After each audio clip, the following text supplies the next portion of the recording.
But I just heard on the news this morning, I know I'm not hallucinating, that them said that a recent strain or variant is just not with the vaccine.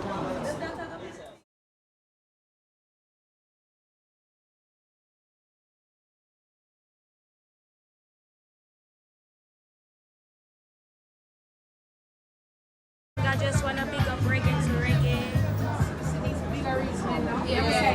There's a big up group, right? Having one of the guests, give me 5 minutes. No, I want to create Mafka to the woman them. Yeah, where you want to the biggest thing, the woman them who never save the world and the man them. Of course, I love that.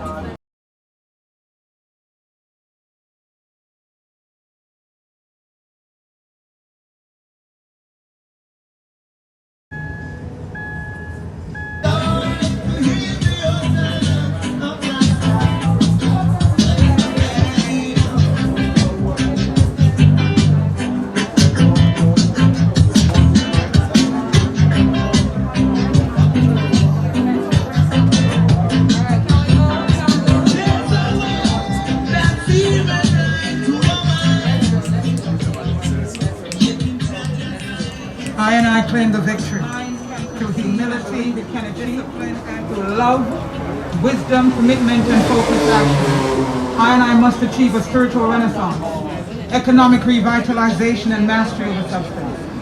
The Zionly Father, the Earthly Mother, and I are one. So health, wealth, and prosperity are I and I natural birthright. Blessed be the union that brings us abundance and opulence in all things divine. Let the words of our mouth and the meditation of our hearts be acceptable in thy sight, O divine Father and Mother. Jah Rastafari! Jah Rastafari! Jah Rastafari! And of course, Empress Meninai.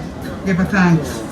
You are here with us for the I Respect Rastafari, friends. As we said, presentation, and I'm going to introduce the chairperson, the chairman of this vibrant presentation, and of course they call him a fortis and a connoisseur. I love those words, fortis and connoisseur. And of course, lecture Rastafari studies. We welcome Dr. Ras Jalani Naya. Give thanks.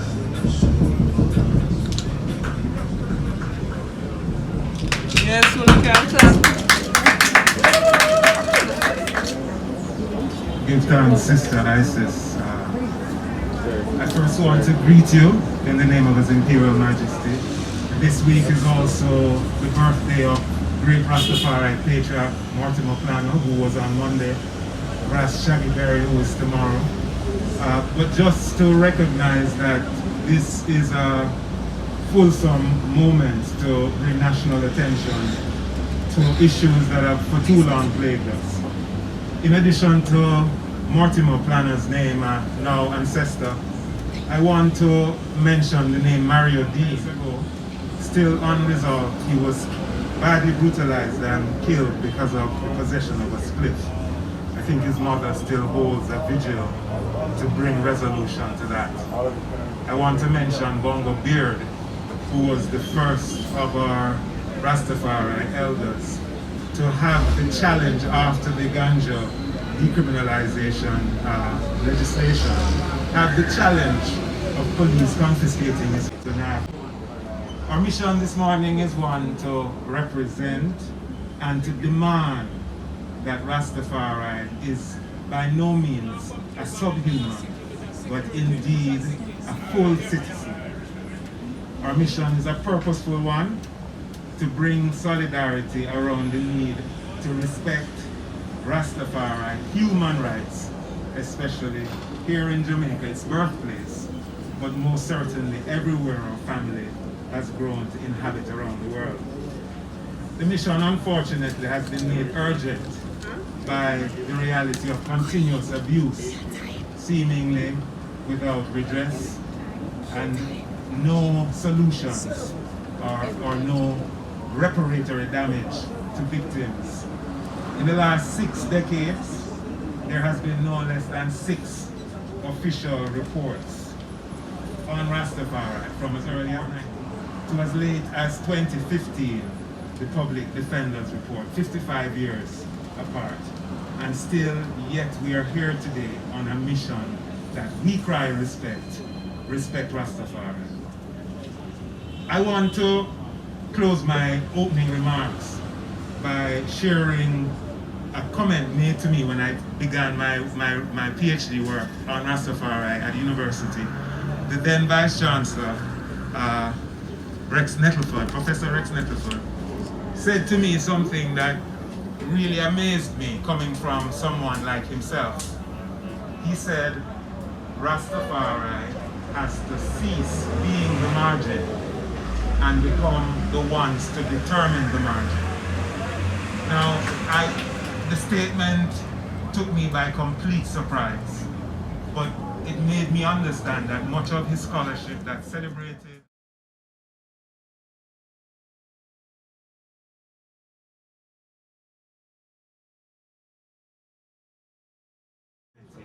at our heart.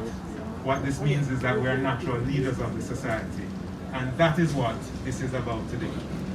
Our cry for respect is a cry to respect us as social leaders, 50 years ahead of the rest of the society in some instances.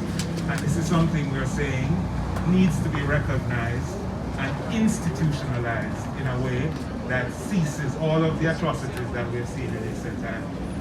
We have a very, very able panel to help to illustrate our arguments this morning. They have among them over 40, 50 years of activism experience. Someone like Miguel Lawn has been on the battlefield for at least 50 years. Ras Ibai, as much as he's a little younger, has been almost there 50 years. And First Man, a younger ancient, is soon. So we also have Sister Manifa. Her experience comes from the womb because she's one born into a Rastafari family from Portland Cottage, an educator and healthcare concerned worker. This is the panel lineup that we have to take us through issues as it relates to framing this history, speaking to specific issues as it relates to education and health, and also speaking to issues of repeated injustice and problems, especially as it relates to the sacrament. It's continued theft by law enforcement officers and extortionist principles that leave us completely underdeveloped, as we understand is the intention.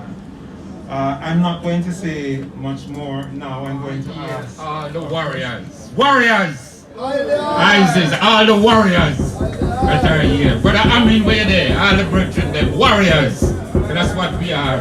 ISIS are warriors. Warriors. Beloved, we could go through, because as you know, from the 1930s, you know, up to now, we have had a trail of persecutions and prosecutions against Rastafari. Brethren were prosecuted just for being together, just for walking in white shoes out in St. Thomas. And many brethren suffered the pangs of standing Rastafari. We have documentation to show that from the 1930s, aware that there is a new dispensation with regards to Rastafari rights. So we have Rastafarians on their way to a Nyabingi with 5 pounds of herbs, 6 pounds of herbs, and they are arrested and brought before the court. And the judges say, no, you don't have a right to carry so much. Yet the law permits you your sacramental rights. Brothers and sisters, you know, we're not surprised from 1930 to now, 90 years, we're not surprised of the atrocities meted out to us. I know why we're not surprised. As long as you are defiant as the way we are, because we say Our God is black. Our God is highly Selassie. And as long as you stand that way, we have defied Babylon at the core. Because your white Jesus, your white God, cannot and will never move I and I. And we will never change, brothers and sisters. And as long as we stand that way, where we are so defiant, when we point to Ethiopia, when we point to the having the DNA of Dinkanesh, as long as we stand that way, we know and we expect this fight. But so we want the changes at the core. Never give up this fight. His Majesty, Haile Selassie.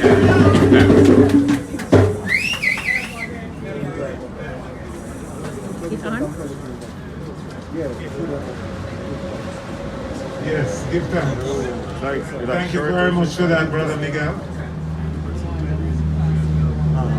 Many issues. Major one being the lag between what has been said and what is being done. The Constitution. For hygiene. A mother recently reached out to me and she said, Sister Monifa, I had to cut the locks of my 8-year-old child. And this child was attending school in Red Hills, Kingston, because the children refused to speak to her after her hair was locked. We cannot allow this to happen. We find that in schools, administrators are discriminating against even Rastafari teachers, especially the males. Both teachers and students, they are being targeted. They are being told that they must cover their hair. If the male teacher attends school, they're telling him that his hair is unkempt, his hair is untidy, and his locks look unprofessional. Now, are we judging people based on their level of education, or are we judging them based on their hair? Why is it that locks can look unprofessional but 6-week-old braids are acceptable? European wigs are acceptable. Jerry curls that mess up our blouses that a pungent odor. Here in its natural state represents odor, it represents lies, it represents something that is not becoming us African descendants. No, we're not going to take that stance. So we want to speak to the government on how we deal with children and teachers who wear locks. Another thing that I want to speak about today is the meal choices in schools. While preparing my speech for today, I did a survey of 50 schools in Jamaica. I contacted my colleagues, I sent out a message on Facebook, WhatsApp, to find out what is prepared at school for our children. Of the 50 schools in Jamaica, public schools, only 2 schools have vegetarian meal options. All the other schools have no options for vegetarian meals for our children. So our children are at school and they're forced to eat snacks, dry goods, or we have to get up and prepare meals. In some instances, when they go to the canteen and they're sick, they're told that they need to eat meat because it will weaken, their bones need strength. We need to stop, and we need to educate the masses that we need to stop. Another thing I want to point out, because the time is limited, is the psychological warfare of our children in school. Different religious backgrounds, they are excused from devotion. But in our government school, Rasta children are told that they need to pray. They need to pray, Our Father who art in heaven, hallowed be thy name. When our children refuse, sometimes they are punished. As a teacher, if I do not go to devotion, I can be warned. I am not participating in devotion. So why is it that you must force me to go to devotion? And if I should go to devotion and raise my flag and say, give thanks to His Majesty, you're going to say that I'm indoctrinating the children. So these are some issues that our children are facing in the school system. And I am just observing and looking at the matter that in our parliament, we have politicians with locks. We have Alando Terryland, we have Damian Crawford. What if it is a case where they were denied an education at 7 or 8? Would they get to that stage in the ministry where they can wear their locks and represent themselves for whatever reason they have? Finally, I'm going to talk about locks in the health system, how we're treated in health and penal institutions. And this goes back to the point of our beloved ancient Ras Lyons, whose precepts were trimmed, and for those who don't know precepts, we're talking about his beard. I am sure that the nurses, the doctors, the staff at the hospital would have known that he came in as a Rastaman and this is a part of him. But based on them not caring enough, I think, They trimmed the precept of the Rastaman, and to this day the family has not received word on the matter. These are things that we need to address publicly, these are things that we need to agitate for, and these are things that we will not rest until they get sorted out. Give thanks, Rastafari.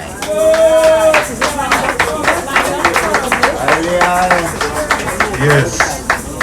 Give thanks, Sister Manifa. You're reminding us that the school system is a primary place for assaulting our young people in various different ways based on colonial attitudes and behaviors. The issue of idle or vegan, lack of choices in the school system, and we see it not just in school, in hospital, etc. There are often very little choices. And what Jamaica stands for cannot be what we are about here today. That in the 21st century, all over the world, everybody can have their locks. But in the place that preserve locks, we are being brutalized. Yeah? And it's the same thing surrounding the ganja. So respect means, as I say, a structured relationship. So we don't have a war to talk to the government. Respect also means education and awareness.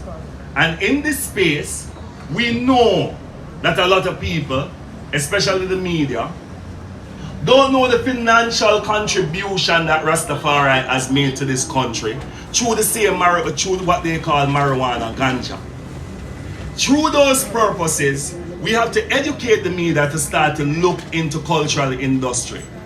Know that what Rastafari is recognized for, I see them give out some money to Coral Garden, Benevolent Society. Nobody knows how that money was calculated.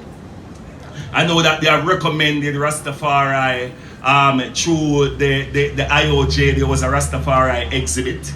And there's also the amendment in the law. But where is the respect if it is not implemented? Where is the respect that from 2015 until now, we find that the government want to put us in some partisan reasoning to say how PNP did behave with ganja and how GLP behave with ganja? You can't have us in those conversations. It's one government we are dealing with. And that government has not been dealing with us in any kind of a way that makes sense. Because they told us that ganja is a bipartisan, meaning say PNP agree and GLP agree that ganja must be decriminalized. So on this journey, they also spoke about respect to be capacity building, which means that whatever you want to develop yourself as a community, the government will ensure that these things are provided. And yet still we find ourselves here, government discussing how divided we are, while you go on places like in Montego Bay and see red, green and gold there in every Indian man shop. They are harassing us for a spliff, they're harassing us for 10 pounds, they're harassing us for ganja, they're harassing us for everything that does not make any sense. And as a result of this, we are saying, identify Rastafari contribution. Don't treat it as if Rasta get that and then shouldn't go cool. It's not about tokenism. It's what we are owed. And this is our legitimate right, and government must respect these rights. Rastafari. Give thanks, Ras First Man. Indeed, the cultural industries are largely our industries. I like the fact that you raised the point that we have really brought attention to this as a major potential, and still we are being put to the side of this. I want to ask our next speaker, who is none other than an intervention, Sister Isis and Sister Carida. Signatories. But I think what is most significant at this time is that this is an international vibration, an international sound, and we have to pay respect to the ones who have joined in the struggle and the response to the governments across the world. This one is just coming in, literally, as we speak, from the UK. This is a multi-mansion movement in the United Kingdom that is also joining forces with the massive in Jamaica to really bring against the response from the government that will really listen to the cry of the international community. So we are going to hear from Ras Ivi, but I just wanted to really explain to the ones online that this is not just a domestic affair. This is the international community of Rastafari family, and respect to all the ones who have put together their thinking and reading the 10 Demandments that have been put forward in this petition to see if they too can endorse this common strength. We're going to hear from Ivi what these 10 Demandments are, but just to let you know. So coming now to the other regions of the world, we're coming now to Ecuador. This is the Pan-African movement in Ecuador, Latin America.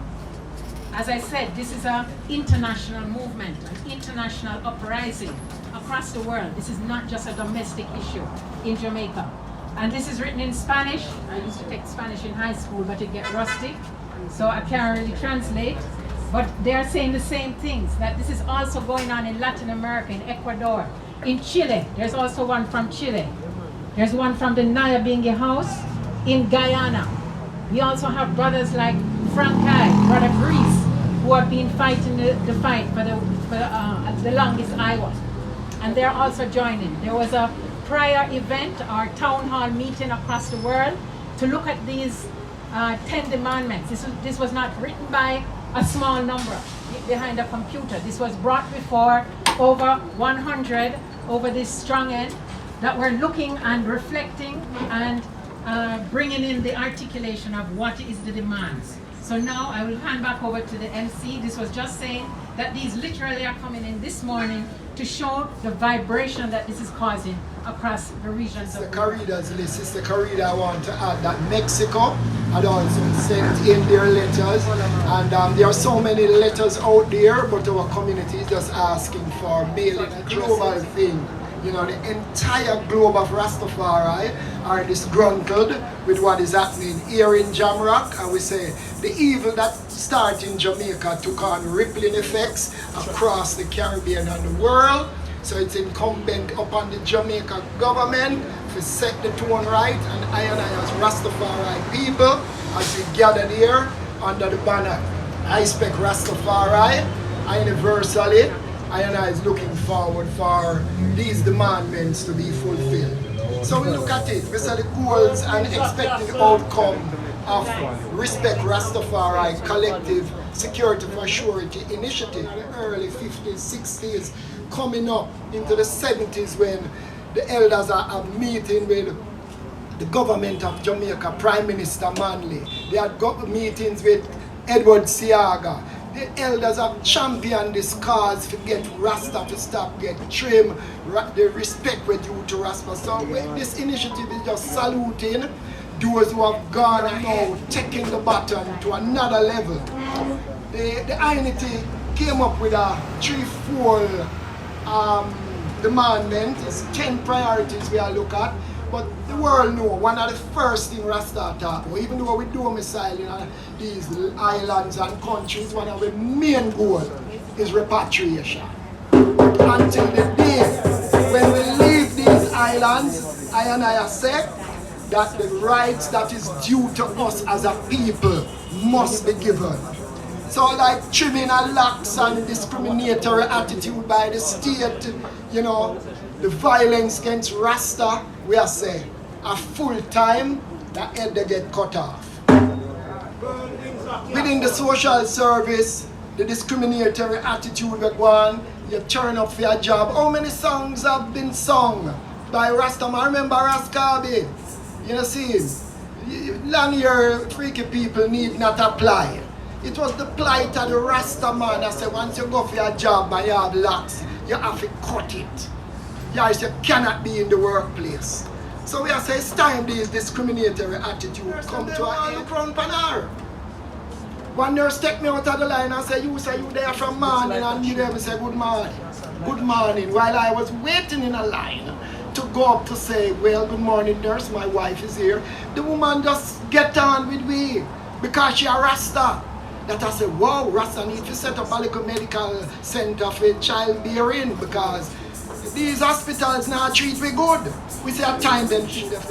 We look upon an amendment and we salute the amendment, you know, of 2015, you know. We say, yeah, two houses of parliament come together and say the ganja thing for change, decriminalization, but we look upon it and we look upon the laws and we say, what way? The laws now carry out. I spoke to security minister and said, my brethren was held with 1 pound of weed. And when the officer in Poro stopped him and asked him about the ganja, him say, officer, I'm going to the Nyabingi, I have 1 pound of sacramental herb. Police, I don't know nothing about that. All I know, if you have more than 2 ounces, we will lock you up. When the brother went before the judge in Poros, the judge ever said, listen, don't tell me about the law, I am here to dictate the law. Once you have over 2 pounds, you just go take 6 months or pay $8,000. So we have said it's like even the police them or the judiciary don't even know what this new amendment is saying. We have said illegal persecution of Rasta for ganja for stop. Yeah? And we look at it and I say, even within the sacramental space, every Rasta man supposed to have a right by law to plant his own sacramental herb. And not even that we are allowed to do. You plant your herb because you live in the city, so you go to country to plant it. How do you transport it from country to town? I want to put it in your car and come and the police find you with 5 pounds, you're going to jail. If find you with 2 pounds, you're going to jail. So nothing has changed. This is just some of the things where we have to get out of the way as part of the 10 point. We look at other things within a short term. Officer Barber should have gone long time. She should have did move out of the space. Any police, anybody will commit crime against any citizen, you have to move them out of that space and over. And if them right, yeah, them can continue. If not, we move them out. Yeah? So we need to have that done. State compensation. I always say it shouldn't even be our tax money I pay for the crimes of police, you know. Them to find a way to get police to pay for the crime where them come against citizens, especially against Rasta. It seems as if Rasta become the beaten stick. The enforcement of the ganja industry and legal exemption.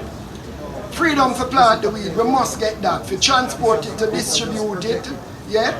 And official endorsement of ID and regulatory system and exemption from the license. Rasta should not pay a license for plant the weed. Is Rasta suffer the grunt of it make everybody in the world realize that ganja is good? When I hear Jamaican government officials talk about the medicinal value of it, the commercial aspect of ganja, them for shut them mouth. We've been telling them that long time and them prison with it. We are saying these things have to change. In the medium term, we are saying a code of conduct must be developed, distributed and displayed in every police station. When we go to Barnett Street Police Station and show the police inspector there that section 7C2 of the Amendment Act say Rasta have a right to possess ganja if it is for sacramental use. The officer said, no, I have never seen this. And we said, no, you not see this, officer, and this is law. We said this law should be written up in every police precinct. The officer wanted to shoot a picture of the booklet that we have. We said no, every justice ministry officer and sub-officer and court office should make this amendment in the booklet form known to the police. Call for that within the medium term. And development of a curriculum and mandatory training. You know, we overstand through the Bad Friday videos here at the police training center out at Twickenham Park. It was the image of a Rasta man upon the shooting range. That means that the police them come out of the training room, classroom with a mindset against Rasta. We have to go spin that round now. I think them have to go invite Rasta up at training school to come make we tell them young youth there who is Rastafari. And the government now we have to set up now public education programs now. So we're going to see from GIS every time to know who Rastafari is, and that the people of the Jamaica and the world learn to respect Rasta as an indigenous culture that is unique not only to the island but unique in its philosophy that has encompassed the globe today. not just a Jamaican thing, but a global phenomenon where the world, in all the languages in Haile Selassie I. The longer term, the amendment of the Education Act. We should even not tell government to amend that. Every child have a right in school. Them sign to the UN, you know. So every child must be in school, you know. So if the religion say I'm here for long, yes, allow man. If the religion say I'm here for ballad, you have to allow that. So you have to change it to suit the youths them and their philosophy, because what? Every child must be in school. Every child have the right to be in school. We have our teachers. You have some teachers we are Jehovah's Witness. You can't tell them to go plead devotion. I'm part of a school board, and the teacher who is a Jehovah's Witness, the principal dare not say, Miss So-and-so, I would like you to lead devotion this morning. No, it's not part of her. But them would have want to tell the Rasta teacher, say, Miss Rasta teacher, you're going to have to lead the devotion. And if she go up there and say, greetings in the name, just as Manifa say, greetings in the name of the Almighty Kadamawi Haile Selassie, bringing her own doctrine on the students. They have been bringing doctrine to we in every school we go to Jamaica. So, and a Human Rights and Indigenous Rights Protection Act. This is a public bill from by the Supreme Court to make it a criminal offense of any violation of human rights to any indigenous groups. I would add people, Rastafari, the Maroons, and anyone is trying to violate people right. Yeah man, you have to pay. And whosoever do it, be subjected. Just like a man with a gun will go out there and rob somebody and you find him. Just like a man will raping daughter, because enough pedophile out there, you know. Enough people in high society will do this violence against women. Anybody found guilty of that man to be judged by the law. We are talking about restorative justice. And we are talking, say, for Rasta. That's why I like Gaston Brown. These are some of the things, a few things, 10 of them. And there is more to come, but we're going to take it one step at a time. Hail ya. Yes, give thanks, Rasta. Whatever them impose on these places, that percent. A percent must be paid to a Rastafari. Yeah. We decide which account that goes to. Remember Michael Mann, the Backside levy in the 70s? Yeah. And I think that Ganja is now providing us with more hope than the Backside. Exactly. So we can likewise... Yes, sir. Draw from that. It's getting that money now. Yeah, okay. So we give thanks, Rastafari. Give thanks, Rastafari. Many things being covered. Code of conduct for all the law enforcement officers so that they know exactly what the law is. And to institutional prejudice. It's not just in the schools, but one of the young men, Javon McCullough, reminded us that if a Rastafari wanted to enter, should they desire police force, they would have to trim, because presently as a citizen, they would be excluded based on those legislations that have grooming in a specific way. So it's really an end to institutional prejudice. The main point is the schools, because that's where our children often choose to be, and many of us try and work independently. Anyway, I want to thank again Mas Ibai for sharing the demandments that have been put together in the context of this Rastafari, Respect Rastafari entrance. Respect used to be a term that I and I use to position this very argument. We among ourselves say respect, and that's a very specific brand of elevation. Where we're taking this respect that we talk about within our community to the wider society. Respect Rastafari. That's really what we're saying. Respect. I'm going to, at this point, I think I'm turning over to my able. Acknowledge, and as we said, the mission continues, and we thank you all. But finally, at this time, we're going to go to the justice video. And I want you to really be alert and aware as to what's going on from the Coral Gardens atrocity and massacre. I want you to look at the visuals and recognize how in the 21st century we could still be going through similarities, all right? So we're going to go right into Siras Ibai shaking his head like, really?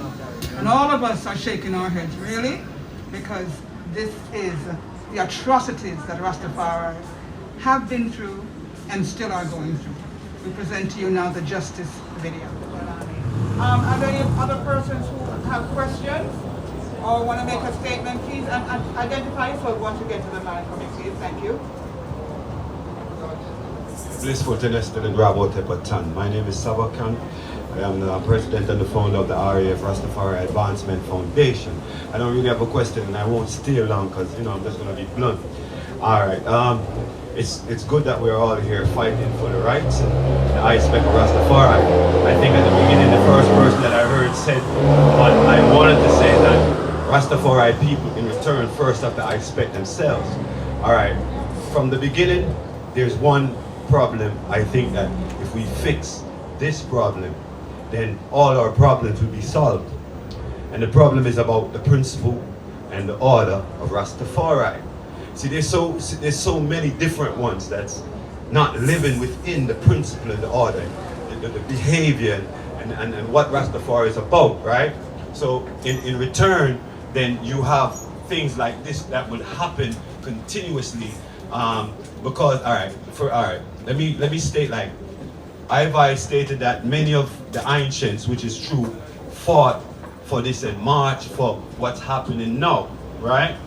So we are in a situation where we want I expect without showing that we have I expect for ourselves by building the things that we are asking our, I would say, our enemies, because the government been fighting Rastafari from the beginning. And we need schools, and we are asking the government to build schools. We have many venues and many ones that's capable, that can help us to build schools and institutions like this. Now when we build institutions like this and build a financial sector as well, or start and build an educated sector or educational sector, then we will get more, I think, and we will have a more grounded mind, our thinking of our children and our people, and basically that's what I'm saying. Saying take the foot off our neck, I think that's a big part of the conversation this morning. That we're saying, do not disadvantage us. We are capable of doing what we need to do, but don't set us at a disadvantage by further discriminating, which is what we are experiencing still.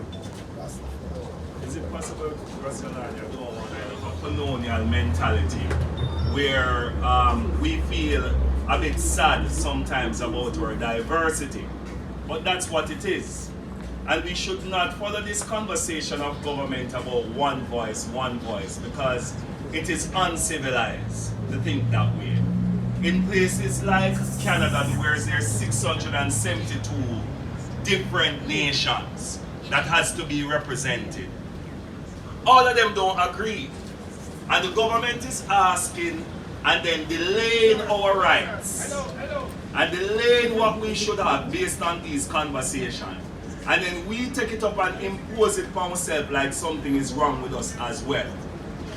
If we were not disenfranchised from our economic rights, if we were not disenfranchised from our educational rights, if we were not disenfranchised and being told that our children, our mothers can disown us when we choose Africa and our own identity, we would have all that we want. So everything that the government has for us, it belongs to us, and we must stop feeling like we're begging. It is our legitimate needs. They are one of our income stream because they owe us. And the minute we stop thinking and holding ourselves responsible for what is happening to us, we will not get to see. I know 12 tribe, Bobo Shanti, and Naya being the living irate until government and these things start to create these kind of a thing against us, and then we feel like we must agree with everything each other say. That is not real. Yes, so we give thanks. Positive topics. Where do we go from here? What are we to expect? Rastafari. Alright, that's a good question. I will start off and then perhaps this Brother Miguel. Our intention is to solidly bring our family together around this issue, a commitment that transcends Jamaica, goes globally, and use that now as part of our bargaining strength. We've requested a meeting with the Office of the Prime Minister. The idea is that he really needs to give us some clarity, some solution, some clear voice from him. There's an interministerial committee that has been suggested because our issues cross a number of ministries. There's Ministry of Justice, there's Ministry of Culture, there's his ministry as well. So rightfully it's a matter that the Prime Minister needs to respond to. And there are some clear requests that we've made, Sister Ivy. Issue that faces us with ganja, and the police pretends that they don't know what the law is. As Ivy indicated, we are prepared to come and teach them the law. But there are a range of important first steps, and then some medium, moderate, long-term, and future steps. But the first thing is to get that meeting to press home the need for these action points. We're going to continue because, for example, on the 4th of October is the Javon and Justin Callum's case in Brownstown. And we are calling on everyone to turn up with our drums, with our shaker, with our instrument. We're going to be demonstrating outside the courthouse and also outside the police station to let them know that this is serious and that we're going to be taking action. So on the 4th of October, write it down, join with us, invite other brothers and sisters, let them realize that when you touch one, you touch all. So we'll be continuing the agitation, we'll be continuing the demonstration, brothers and sisters. On the 30th of September is the Chris and Swede case at 30th of September outside Maypen Police Station and show solidarity. To give you an idea, brothers and sisters, letters that were sent out. No, these letters were sent out before the Nzinga case arose, because of the oppression that we, brothers and sisters, were going through. Even before the Nzinga case, before the Javon Callum case, before the Larman case at General Penitentiary. We sent a letter, we sent one to Horace Chang, and I'll just read 2 sentences from that letter. At the commemoration of the Coral Gardens massacre on the 3rd of April, the commemoration, 3rd of April 2020, at which you were guest speaker, our beloved brother, Ras Ayavi, made it distinctly clear in his presentation that Rastafarians were experiencing untold burdens in the use of our sacrament ganja. Brother Ayavi outlined that Rastafari families were being harassed, mistreated in their homes, farms, during travel, with invasion and desecration of our sacramental spaces.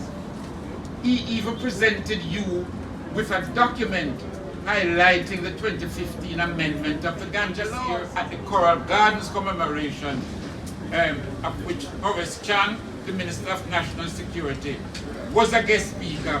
Brother Ayavi took the opportunity on behalf of our community to present him with a copy of the amendment, to say to you, brothers and sisters are being harassed, brutalized in the courts, on the streets, and so on. And despite sending him this letter, reminding him of all of that, we still have not had a response as yet, brothers and sisters. That's one letter to Chang. Here's another letter to Chok, as the Minister of Justice. This letter, dated the 23rd of July, 2021. We would like to advise you that the Rastafari Advisory Board, established by your ministry, has now ceased to meet. We have made concrete headway in advance for Rastafarians and to regularize Rastafari spaces for sacramental use of ganja.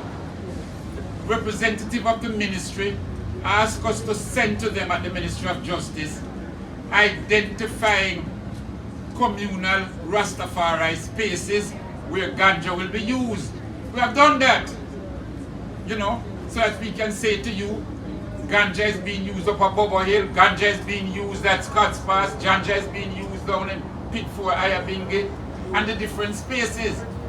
You ask us for that, so as to provide the exemption. So we expect now when we send you this information that you will inform the police and say to the police that space is a sacred space. Kaya is a sacred space for use ganja, you know. But they have not done that. So you ask us things, we comply and you do not follow. So these are the type of things that we are going to continue with the agitation and so on. We also wrote to Brian Sykes, the Chief Justice, and this is part of his letter. In keeping with a resolution of the recent meeting of our Rastafari Ganja Coalition, held at Skyline levels, Cultural Works and Rastafari Sacramental Space on July 11, 2021, we are writing to bring to your attention the need for urgent intervention to address a range of infringements of constitutional rights being meted out to members of our Rastafari community. We request a face-to-face meeting, etc. We believe the ongoing persecution of Rastafarians, ironically, the founders of the ganja cultivation and industry in Jamaica, calls for urgent and concrete effort to educate the judges within Jamaica's judiciary, both at the High Court level and the Parish Court level, of the changes in the Dangerous Drugs Act. Of course, we don't like call it that, but see that is the name of the law presently. We name it. We cite that, the Dangerous Drugs Act and the amendment. So we write to the Chief Justice and say to you that we find that even judges do not know the law, do not know the amendment. I have taken a judge to Scott's Pass, Nyabingi, so that she sees that this is our sacred space. We have a tabernacle, we have all these things, and so on. And when she came with members of the police force from Mandeville and all of that, and everybody expressed surprise. Have an education program that all the judges can be made aware of the new situation, and that gradually. I have been in court, not my case or anything, and the judge, a man come and him said, Judge, I have a right for a ganja, and I'm a Rasta man. So, and the judge asked me, Mr. Lord, what is the position?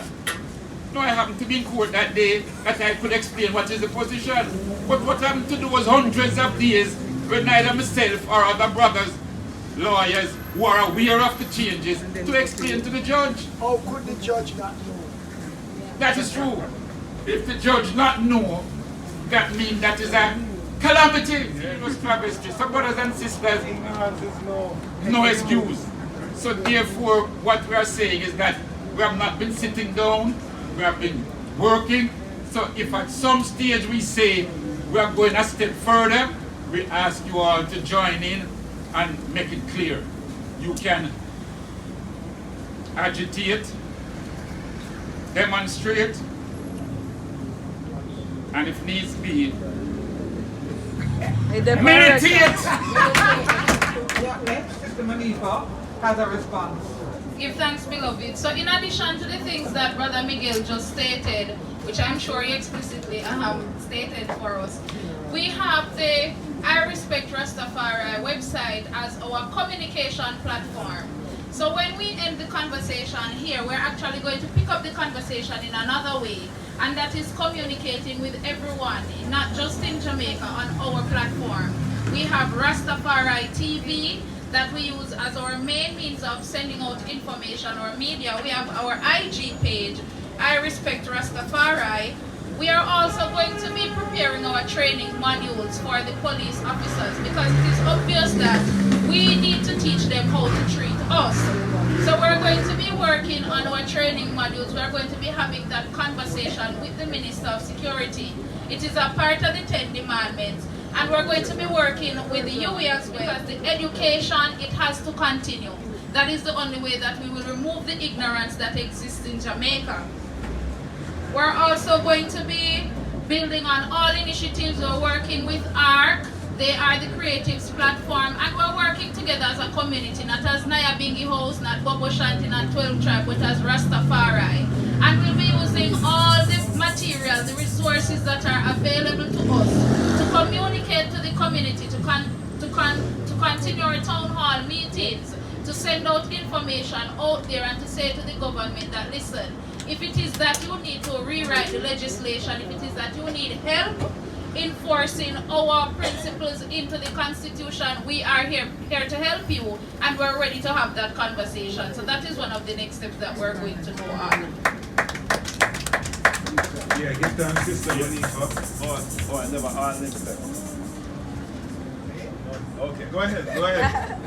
Alright, so a great work and a couple other members of the Ministry of Culture. And when they presented, of course the bureaucracy came up that Jamaica never presented the thing properly. And put it to all of the subcommittees or the members of the subcommittee. And everybody got up and said, why are we wasting time? Don't all of us know that reggae belongs to Jamaica?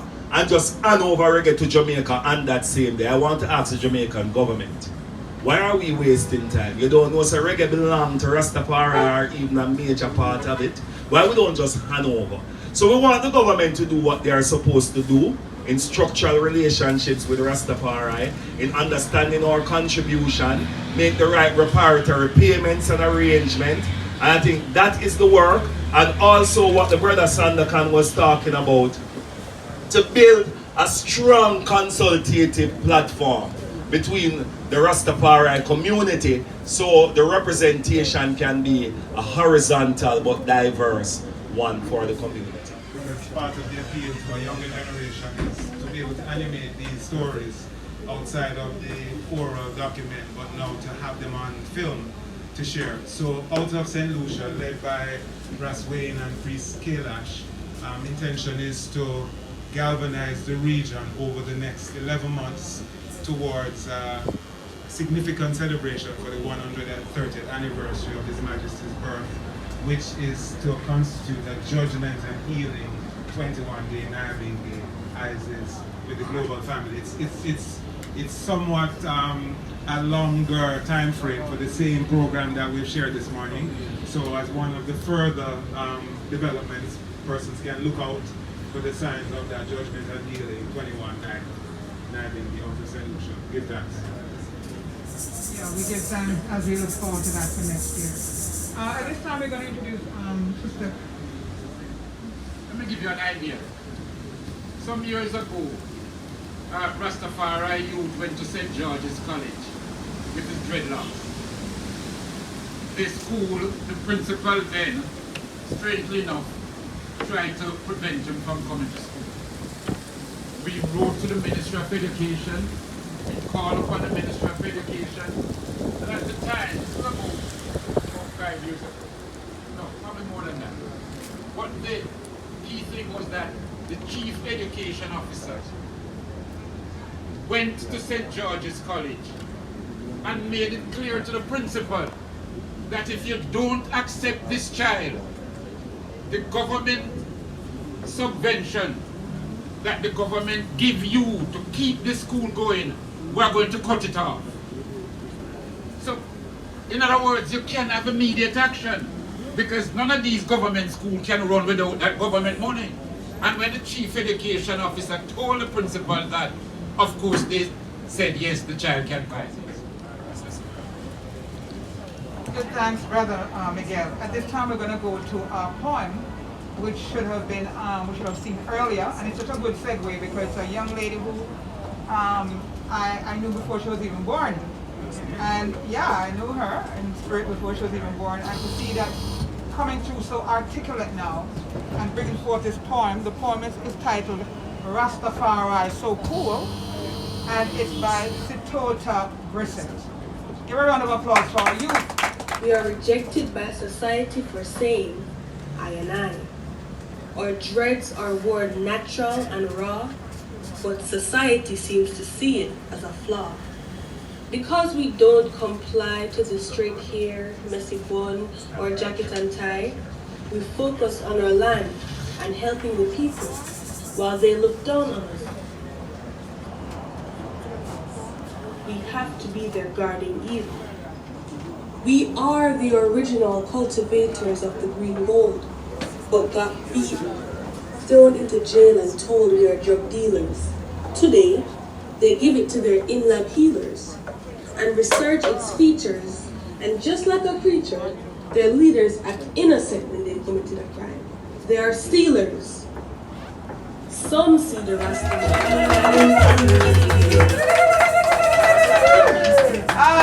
And what a beautiful poem that was from Titota Brissett, daughter of Ivy and Katis, and of course just to see visuals of these youngsters here.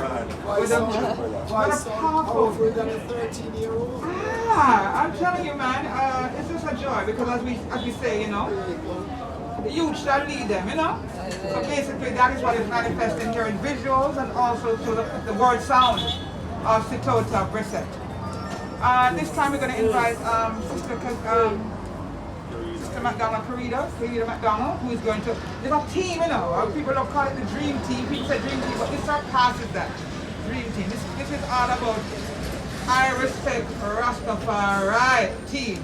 Dr. Karida McDonald, please give us our seal up. International family, both here in Jamaica and Caribbean in the region and abroad. This is just to express the level of gratitude for the multiple level effort for this. Starting with the ancients from generations ago, those who sweat their blood, those who came before us, suffered before us. And we know that our heart is hurting when after so many generations we're still in the same place in many respects.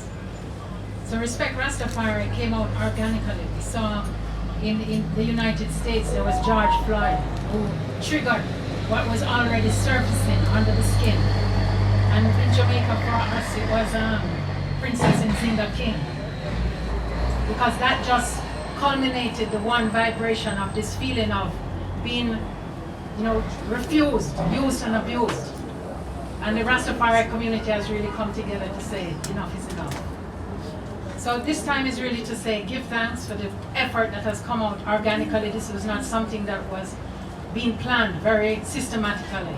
There were ones who were agitating about the ganja industry. So RAGA, the Rastafari and Grassroots Association that has been meeting regularly to really defend the issues related to decriminalization and the enforcement of the laws that have been already amended.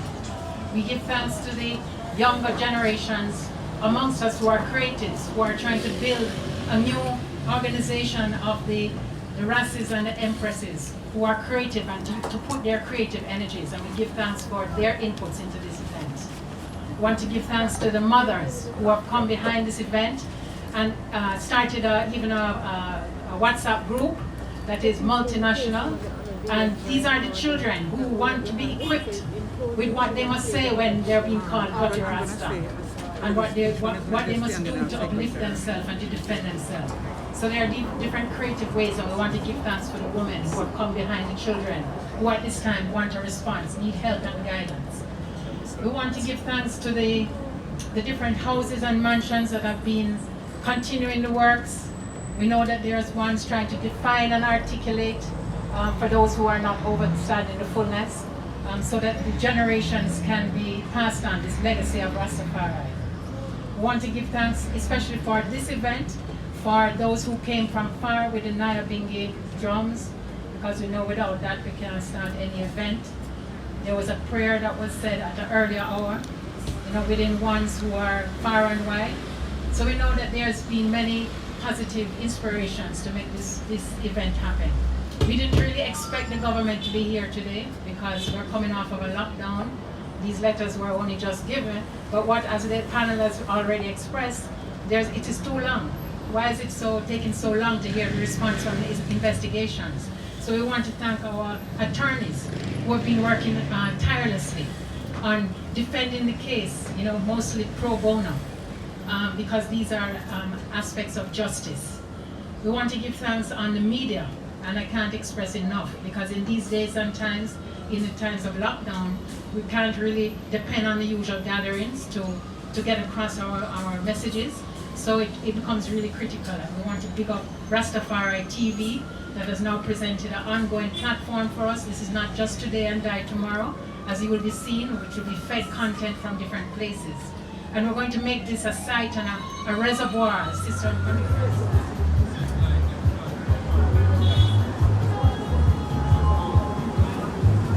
you remind me of a model. You know? I look at you a lot of times and you have a sad countenance, like something is hurting you. What is it?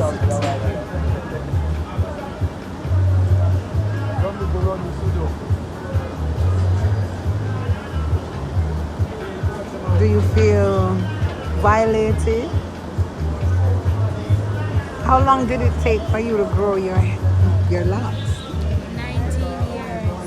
Wow, that's a very long dedication. And I think it should be something that's voluntary, not forced, you know?